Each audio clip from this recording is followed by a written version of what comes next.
For years, the conflict simmered in the shadows, a war of whispers, of covert strikes and proxy battles, a dangerous but stable stalemate.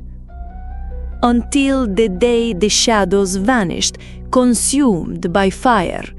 Across the vast Iranian landscape, the earth roared.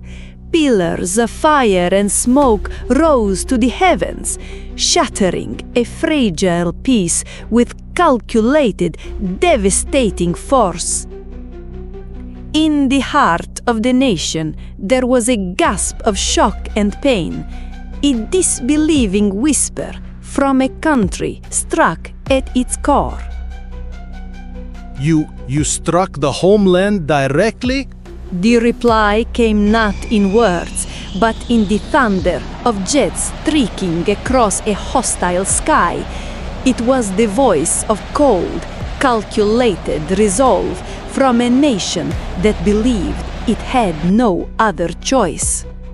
You thought we would wait while we surrounded us. This was a preemptive necessity. But shock did not last. It curdled into a furious, burning rage. The pain of the attack became the fuel for a response of unimaginable scale.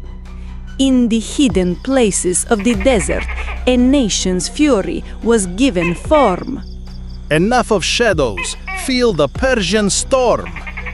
1,000 roars answered the call. From silos buried deep within the earth, vengeance was unleashed. A torrent of steel and fire, painting terrifying arcs of vengeance across the night sky. Each missile trail was a promise of retribution. Over Israel, the skies erupted. A shield of iron and fire rose to meet the storm, a desperate, defiant defense against the onslaught. Hundreds of explosions turned night into a horrifying day. But a torrent so vast cannot be entirely contained. The shield bent, and then it broke. The symphony of sirens and explosions became the nation's heartbeat. They're really doing it. Maximum defense. The shadow war was over. The open war had begun. A grim, unending rhythm of destruction replaced diplomacy. For every missile launched, an airstrike answered. For every city that burned, another was targeted. Exhaustion was met not with surrender, but with more fury. 11th wave. We will not stop. We will erase your entire arsenal. From the sidelines, the world watched in horror. The planet's superpower, once a master of events, could only plead into the void, a frantic voice lost in the storm of war. This is escalating too fast. We need de-escalation. I repeat, de-escalation. The firestorm did not respect borders. Its effects rippled outwards, shaking the foundations of the world. The arteries of global trade ran red with danger.